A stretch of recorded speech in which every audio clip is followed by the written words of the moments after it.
오늘 말씀은 첫 번째 언약의 삶을 산 사람, 그래서 우리가 믿음의 조상이라고 말하는 아브라함의 사실상 마지막 이야기입니다.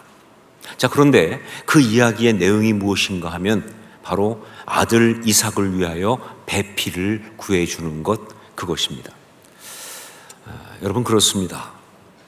이 세상을 살아가는 모든 사람의 삶의 마지막 사명은요, 바로 다음 세대에게 바톤을 넘겨주는 것, 그것입니다.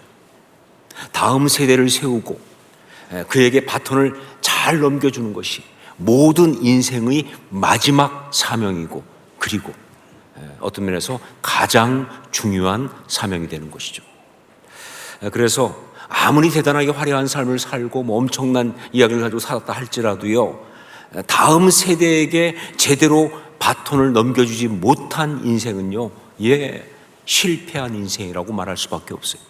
왜냐하면요, 사명을 완수하지 못했으니까. 하지만 다음 세대에게 바톤을 넘겨주는 이 사명을 제대로 감당한 인생은요, 아무리 힘들고 아무리 어렵고 여러 가지 복잡한 가운데 살았다 할지라도 그 사명을 제대로 감당한 그 인생은요, 아름다운 인생입니다. 그리고 그것이 바로 참된 신앙인의 삶이다라고 말할 수 있는 것이죠. 성경은 바로 그래서 오늘 말씀에서 아브라함의 마지막 이야기를 하면서 다른 것이 아니라 이 사명을 그가 감당하고 있는 그 이야기를 하고 있는 것입니다. 믿음의 사람으로서, 언약의 사람으로서 아름답게 살아가는 것이 무엇인지를 이야기해 주려고 하고 있는 것이죠. 자, 그런데 오늘 말씀에 보면요, 이 중요한 이야기를 하면서, 아브라함의 마지막 사명을 감당하는 이 중요한 이야기를 하면서 성경은요, 아브라함이 아닌 또 다른 사람을 갖다가 부각시키고 있어요.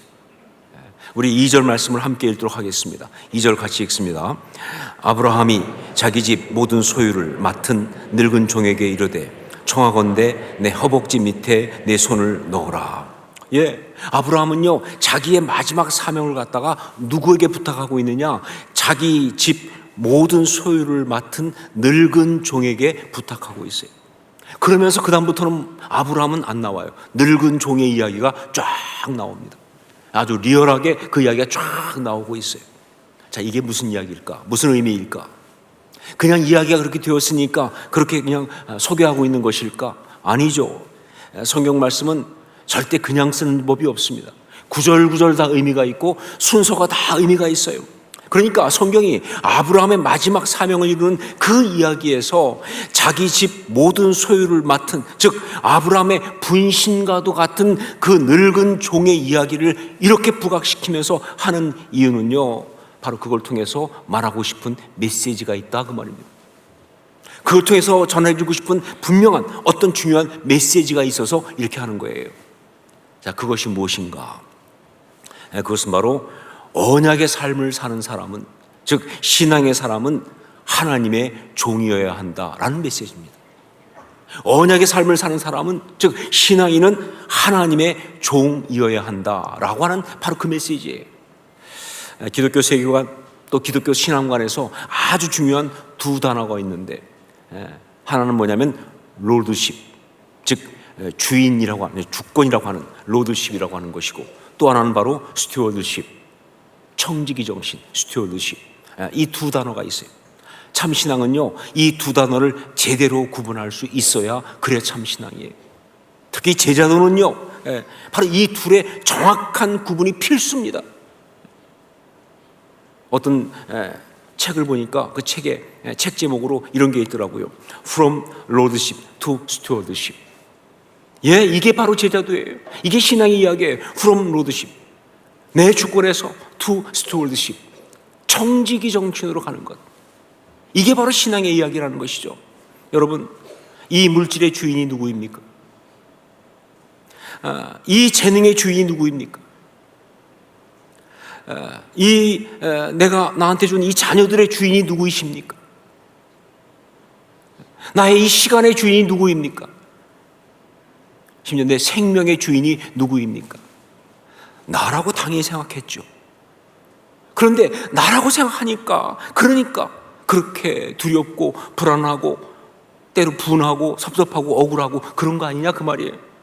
그런데 어느 날 깨닫습니다. 내가 아니라 바로 하나님이 주인이시다. 이 모든 것의 주인은 하나님이시다. 나는 다만 그저 맡아 관리하는 청지기에 불과하다. 그냥 맡아 관리하는 종에 불과하다는 것을 고백하고 깨닫는 순간 신앙이 시작되는 거예요. 그게 믿음의 생활이에요. 그게 주님의 제자의 삶이 되는 것이죠. 여러분, 그렇기 때문에 무엇보다 중요한 게 뭐냐? 하나님의 종이 됨, 이걸 깨닫는 거예요. 이걸 제대로 감당하는 게 너무 중요합니다. 이게 아름다운 인생을 성공적으로 살 수 있는 정말 중요한 포인트예요. 그래서 성경은 바로 아브라함의 마지막 이야기를 하면서 종 이야기를 이렇게 하고 있는 거예요. 말씀드린 것처럼 이 아브라함의 늙은 종, 이 사람은요 아브라함의 분신과도 같은 거예요. 그러니까 이 늙은 종의 이야기는 이렇게 말할 수 있어요. 아브라함이라고 하는 언약의 사람의 servantship, 즉 하나님의 종됨의 부분을 가장 드러내고 있는 바로 그런 이야기다. 그래서 오늘 말씀의 제목 그대로 뭐예요? 하나님의 종, 아름다운 인생, 바로 그 삶을 아브라함이 살았다는 것을, 그러면서 우리도 그렇게 살아야 한다는 것을 이야기해주고 있는 거예요. 자, 하나님의 종은 그러면 어떤 사람인가? 우리가 어떻게 해야 온전한 하나님의 종으로 살 수 있을까? 많은 것들이 있겠지만 오늘 이 아브라함의 종의 이야기를 통해서 이 아브라함의 종은요 정말 중요한 것 한 가지를 우리에게 보여주고 있어요. 그것이 뭐냐? 바로 그것이 상처와 대화하지 않는 사람이라고 하는 포인트예요. 하나님의 종은 어떤 사람인가? 상처와 대화하지 않는 사람이다. 어떻게 우리가 온전히 하나님의 종으로 살 수 있을까? 상처와 대화하지 않아야 한다. 이런 이야기예요. 자, 보세요. 여기 나온 이 종이 누굽니까? 그 집안 소유를 다 맡은 늙은 종. 성경을 통해 볼 때 이 종은요 바로 다메섹 사람 엘리에셀입니다. 우리 창세기 15장 2절 3절 말씀을 함께 읽겠습니다. 창세기 15장 2절 3절 같이 읽습니다. 아브라함이 이르되 주 여호와여 무엇을 내게 주시려 하나이까? 나는 자식이 없사오니 나의 상속자는 이 다메섹 사람 엘리에셀이니이다. 아브라함이 또 이르되 주께서 내게 씨를 주지 아니하셨으니 내 집에서 길린 자가 내 상속자가 될 것이니이다. 하나님께서 아브라함에게 후손을 주시겠다고 언약을 주셨어요. 그런데 10년이 지나도 소식이 없어요. 그러니까 아브라함의 나이에 75세에 그 언약을 받았으니까 85세가 됐는데도 소식이 없으니까 불가능한 거죠. 그래서 아브라함은요 하나님이 다시 그 이야기를 할 때 얘기합니다. 아니 지금까지도 소식이 없으니까 괜히 힘들게 하지 마시고 쉽게 가시죠. 상속자는 내 집에서 길리운 자, 이 다메섹 사람 엘리에셀이 상속자입니다. 엘리에셀을 상속자로 하시죠. 그렇게 기도를 한 거예요, 하나님 앞에. 여러분, 아브라함이 하나님 앞에 그 정도 할 정도면요, 그동안 수도 없이 아브라함이 엘리에셀에게 말했을 거예요. 네가 상속자다. 그리고 엘리에셀도 알고 있는 거예요. 자기가 상속자가 되는 것을. 자, 그런데 그런 그 엘리에셀에게 아브라함이 지금 뭘 얘기하고 있느냐? 다른 상속자인 이삭의 배필을 찾아 가정을 이루는 그 일을 부탁하고 있는 거예요. 여러분, 이때 이 엘리에셀의 마음이 어땠을까요? 그냥 아무렇지도 않았다고 생각하십니까? 자기가 상속자가 될 줄 알았는데, 그런데 이삭이 태어나면서 자기가 완전히 밀려버린 그런 상황인데 인간적인 면에서 그 마음이 괜찮았을까요? 아니죠. 괜찮지 않았을 겁니다. 그 상처가 있을 거예요. 거절당한 어떤 그런 상한 마음이 없을 수가 없어요. 인간은 그렇습니다, 여러분. 아무리 합리적으로 그렇지, 아들이 태어났으니까 나는 이제 아니지 그렇게 말해도요, 상처받는 건 받는 거예요. 사람들 중에 상처가 없는 사람은 없어요. 그러면서 어떤 사람들은 그래요. 나는 상처가 하나도 없다고. 그 사람이 상처 제일 많은 사람이에요. 오죽하면 그렇게 말하겠어요, 그렇죠? 나 상처 하나도 안 받았어요. 받았다 그 뜻입니다. 안 받을 수가 없죠. 사람이 어떻게 상처를 안 받습니까? 그러니까 분명 이 엘리에셀의 마음 한편에는요, 그 마음 저 밑바닥에는요, 아브라함을 향한 그리고 하나님을 향한 섭섭함과 거절당한 상함이 있었을 것이다. 그런데 하필이면 아브라함이 다른 사람도 아니고 그 자기가 거절당한 원인이 된 이삭의 배필을 찾아준 일을 자기 보고 하라고 하다니. 여기서 여러분이 아셔야 될 게 뭐냐? 아브라함이 지금 단순하게 종에게 일하라고 시키고 있는 장면이 아니에요. 그의 허벅지 밑에 손을 놓고 맹세하게 하면서 그야말로 부탁을 하고 있습니다. 그러니까 일을 하라 하는 것이 아니라 무슨 얘기냐? 마음을 달라고 말하잖아요. 네 마음을 다 주어서 그렇게 해달라고 지금 당부하고 있잖아요. 그러니까 그때 참 이 엘리에셀 이 종의 마음이 복잡했을 거예요. 마음속에 여러 가지 생각들이 올라왔겠죠. 그 중에는 당연히 뭐예요? 아니, 당신 아들 문제는 당신이 해결해야지. 왜 나한테? 그러면서 나는 상관 안 하고 싶다. 알아서 하시오. 익숙하지 않으세요? 많이 해보신 거 아니에요? 예, 그런 생각이 들죠, 당연히. 왜 상처받았으니까. 왜 나한테 그런 걸 알아서 하라고. 나는 나하고 상관없는 일이다. 예, 그런 상처에서 올라오는 상한 감정에서 올라오는 소리가 분명히 있었을 것이다. 자, 그런데 중요한 포인트는 이겁니다. 여기에서 이 종은 그 상처와 대화하지 않았다는 거예요. 그 상한 감정의 소리가 올라왔지만 그 소리를 듣고 거기에 반응하지 않았다, 그 말입니다. 여러분, 이게 중요한 거예요. 하나님의 종, 아름다운 인생을 살기 위해서는요, 이게 정말 중요한 거예요. 왜냐하면요, 상처의 소리를 듣고 그것과 대화를 하는 순간 결국 마귀의 소리를 듣고 마귀와 대화를 할 수밖에 없기 때문에. 상처의 소리를 듣고 그와 대화하면요, 결국 뭐예요? 마귀의 소리를 듣고 마귀와 대화를 할 수밖에 없기 때문에 그래요. 여러분, 우리가 신앙생활 하면서 반드시 알아야 될 아주 중요한 것 가운데 하나가 뭐냐? 이 세상에 마귀가 있다는 사실, 그걸 아는 겁니다. 이 세상에 마귀가 있다 하는 거예요. 그냥 무슨 영화에만 나오는 게 아니라 실제로 마귀가 있습니다. 우리를 불행하게 하고 우리를 비참하게 되기를 비참하게 만들려고 획책하는 그런 마귀가 있다는 사실, 기회만 되면 우리를 공격하고 그래서 우리를 무너뜨리고 고통스럽게 만들려고 하는 그런 마귀가 있다는 사실, 이걸 아는 게 정말 중요해요. 자, 그런데 그 마귀가 우리를 무너뜨리고 비참하게 하고 불행하게 만들기 위해서 가장 많이 사용하는 것이 뭐냐? 그게 바로 우리 속에 있는 상처예요.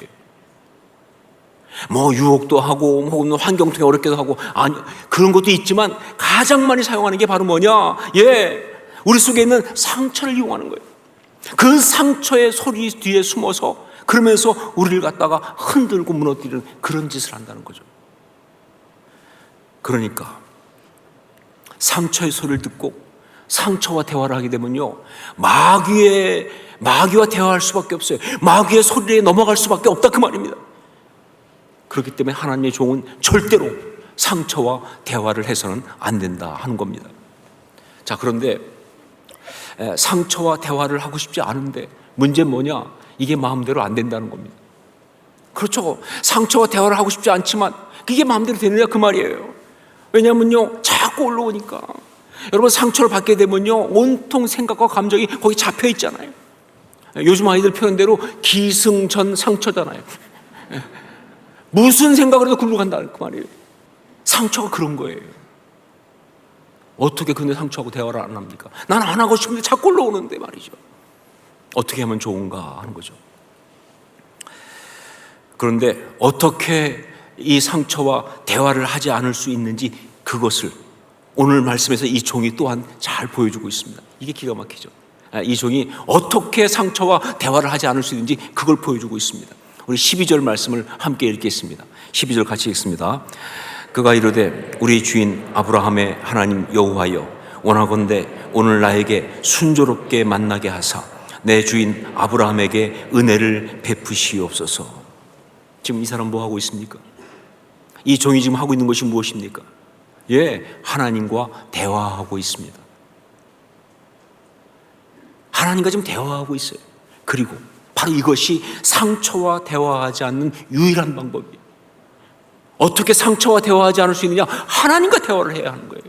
하나님과 대화해야 되는 거예요. 제가 이걸 갖다가 그냥 기도라고 말하지 않고 하나님과 대화라고 이야기하는 것은요, 내용 보시면 알겠지만 우리가 보통 알고 있는 그런 기도와는 다른, 정말 그냥 어떤 우리가 알고 있는 기도한다는 것 좀 다른, 이거는 뭐예요? 살아계신 하나님과 인격적인 교제를 하고 있는 그런 기도이기 때문에, 그래서 제가 대화라고 하는 거예요. 말 그대로 대화하고 있는 거예요. 우리 13절로 14절 말씀을 함께 읽겠습니다. 13절 14절 같이 읽습니다. 성중 사람의 딸들이 물길로 나오겠사오니 내가 우물 곁에 서 있다가 한 소녀에게 이르기를 청하건대 너는 물동이를 기울여 나로 마시게 하라 하리니 그의 대답이 마시라 내가 당신의 낙타에게도 마시게 하리라 하면 그는 주께서 주의 종 이삭을 위하여 정하신 자라 이로 말미암아 주께서 내 주인에게 은혜의 베푸심을 내가 알겠나이다. 보십시오. 지금 이 종은요 그냥 자기 소원을 일방적으로 막 그냥 아뢰는 게 아니잖아요. 이거 해주세요 저거 해주세요 그러고 끝나는 게 아니잖아요. 지금 뭐예요? 하나님의 사인을 구하잖아요. 어떤 그 여인이 이삭의 베풀인지 알 수가 없으니까 사인을 구하잖아요. 물 길러 나오는 사람 중에서 내가 물을 달라고 할 때 나에게 물만 주는 정도 아니라 낙타에게까지 물을 주는 그 여인이 있으면 그것이 하나님이 주신 배필로 알겠습니다. 하나님께 살아계신 하나님께 사인을 구하고 그걸 확인하면서 하나님의 뜻을 확인하면서 그러면서 거기에 순종하고 나아가는 이 하나님과의 어떤 그런 그야말로 인터랙션, 교제하고 있잖아요. 이게 진짜 기도예요. 기도는 이렇게 하는 거예요. 사실은요 그냥 혼자 막 짓거리고 끝나는 것이 아니라 하나님과 이렇게 대화하는 거예요. 진짜 기도, 진짜 참된 어떤 하나님과의 교제를 하고 있는 이것. 여러분 바로 이렇게 하나님과 대화를 해야 상처와 대화를 하지 않을 수가 있습니다. 이렇게 하나님과 대화를 해야 상처와 대화를 하지 않을 수 있고요. 그래야 우리가 하나님의 종으로서 아름다운 인생을 살 수가 있는 거예요. 제가 미국에서 목회할 때 교회를 시작하고 한 2, 3년 지났을 때 이야기입니다. 한 번은 자동차 엔진 오일을 바꿀 때가 돼서 그래서 이제 정비소에 갔습니다. 가서 차를 맡기니까 그 엔진 오일을 바꾸는 동안 좀 시간이 걸리잖아요. 그래서 거기서 이제 앉아 있는데 거기서 교회 교인을 만났어요. 이분도 엔진 오일 바꾸러 왔다가 저를 만나고 너무 반가워하면서 그러면서 이제 둘이 같이 앉아서 이야기를 하게 됐어요. 근데 그때 그분이 자기 간증을 얘기하는데 제가 그 간증을 들으면서 너무 미안하기도 하고 너무 은혜를 받아서 잊을 수가 없었어요. 이분은 굉장히 솜씨가 좋은 분이에요. 그러니까 원래 미술 쪽 또 이런 어떤 손재주가 좋아가지고 미국의 유니버설 스튜디오 같은 유명한 그런 이 놀이공원의 세트를 만드는 분이에요. 거기에 그 주라기 공룡 세트를 그분이 만들었으니까. 그리고 영화 세트 같은 것도 만들고 또 그러면서 또 인테리어도 하고 아주 가구도 만들고 솜씨가 뛰어난 분이에요. 자, 그런데 이분이 그때는 처음에는 신앙생활을 안 했어요. 그 부인이 교회를 나왔는데 그 부인이 부탁해서 교회에 와서 간판도 만들어주고 여러 가지 교회를 섬기는 일을 많이 했지만 하여간 그렇게 막 일하다가도 예배만 시작되면 도망가는 거예요. 예배는 절대 안 들어오는 거예요. 그냥 교회 일만 해주지. 그러니까 우리가 얼마나 기도했겠습니까? 다들 모여서 막 그 사람 이름 불러가면서 기도했겠죠. 기도 능력이 있어요. 그랬더니 얼마 뒤에 이 사람이 무슨 계기가 됐는지 모르겠지만 예배를 참석하기 시작했어요. 그리고 예배를 드리면서 얼마나 은혜를 받는지 정말 신앙이 아주 아름답게 순수하게 자라고 있는 거예요. 그런데 그때 제가 그분한테 큰 실수를 하나 하게 되었습니다. 그것은 이제 교회가 이제 그때 시작하고 처음이니까 옮겨 다니는데 어떤 좀 넓은 장소로 옮겨갔어요. 갔는데 장소가 사무실 같은 넓은 장소니까 칸을 막아야 교회로 쓸 거 아닙니까? 그래서 제가 그분이 그쪽에 또 일을 하는 분이니까 그분한테 문의를 했어요. 여기 이렇게 어떻게 막으면 좋은지 한번 생각해 봐 주세요. 그랬더니 그분이 혼자 막 연구해가지고 이제 그래서 갖고 왔는데 그런데 뽑아온 예산이 너무 높은 거예요. 수준이 있으니까. 이분은 그냥 보통이 아니라 아주 특별하게 막 그냥 수준 있게 막 하다 보니까 뭐 아주 뭐 이 재료비만 했어도 굉장히 많은 예산이 나온 거예요. 근데 저는 그렇게 비싸게 할 생각이 없었거든요. 그냥 칸만 맞고 하려고 그랬으니까 이게 잘 안 맞죠, 저랑. 그래서 물어봤는데 이분이 그렇게 오니까 저는 이걸 좀 그러면서 그냥 넘어갔어요. 그리고는 있다가 어느 또 건축하는 분이 또 교회에 오셨는데 보니까 이분하고 얘기하다 보니까 이분은 그냥 칸만 막는 거 그거 쉽다. 그래서 결국 그분한테 싼 값에 하도록 그냥 부탁을 한 거예요. 그때 제 생각에는 제가 그분한테는 문의만 한 거니까 뭐 부탁한 건 아니니까 그냥 뭐 특별하게. 근데 제가 잘못했죠. 왜냐하면 그래도 정확하게 얘기를 했어야 되죠. 그런데 우리가 보통 다 문제가 되는 건 소통을 제대로 안 하기 때문에 그런 거 아닙니까? 그래가지고는 그냥 그렇게 갔는데 그때 이분이 너무 상처받은 거예요. 이분 얘기가 뭐냐면 자기가 꼭 교회 돈 도둑질하다가 들킨 사람 같더라는 거예요. 내가 너무 교회에다가 비싸게 불러가지고 그냥 교회 돈을 많이 받아가려고 했던 사람처럼 느껴져서 너무나 당황스럽고 얼굴이 화끈거리고 너무 상처가 되는 거예요. 그러면서 막 아니 목사님은 왜 아니면 아니라고 말을 하시지, 말도 없이 이렇게 딴 사람한테 이걸 그냥 맡겨가지고 나를 이렇게 힘들게 하나, 막 상처받고 힘드니까 이분이 정말 너무 상처가 되니까 이제 교회를 어떻게 가지 싶은 거예요. 예배 어떻게 드리러 가지? 가고 싶지 않고 말이죠. 자, 그런데 이분이 그런 상태에서 있으면서 정말 감사한 게 뭐냐? 그래도 배운 대로 기도를 했다는 겁니다. 그래서 자기가 마음은 섭섭하고 막 상한 감정이 올라오지만 하나님 앞에 기도하면서 하나님, 제가 교회를 잘 섬기고 싶어서 나는 이렇게 열심히 했는데 그런데 이렇게 속상한 일이 생겼습니다. 이제 제가 어떻게 하면 좋습니까? 그랬더니 그때 마음속에 어떤 생각처럼 하나님의 음성이 들려오는데, 그냥 생각으로 들어오는데 하나님이 이렇게 말씀하시더라는 거예요. 지금 네가 하고 있는 비즈니스에서 하고 있는 일들이 얼마나 많으냐. 근데 여기다가 너 교회 일까지 맡으면 내가 너를 아는데 너 건강 잃어버린다. 너 쓰러진다. 그래서 내가 막았다. 그 순간 갑자기 기쁨이 밀려들면서 하나님이 막아주셨잖아요. 그러면서 감사가 올라오면서, 그러면서 그렇지, 하나님이 내가 이거 하면 결국은 그야말로 잘못하면 죽을 수도 있으니까 막아주셨구나, 감사하다, 이런 마음으로 회복이 되기 시작하면서, 그러면서 정말 그 시험을 이긴 거예요. 너무 그런 마음이 들고 감사한데, 그러면서도 마음 한속에 그래도 이 이야기를 목사님과 해야 할 텐데 또 갑자기 얘기하면 목사님이 또 힘들어하실 수 있으니까 어떡하지, 이런 생각이 들면서 마음에 들어온 생각이, 언제 하나님께서 기회를 주시면 그때 이야기를 하겠습니다 했는데 딱 정비소에서 만난 거예요. 그래서 이분이 이게 기회를 주신 걸 하고 이야기를 한 거죠. 저는 정말 그 이야기를 들으면서 은혜 많이 받았습니다. 그리고 정말 미안했어요. 저의 이 좀 세밀하지 못한 것 때문에 그분이 받은 상처 생각하니까 너무 미안하기도 하죠.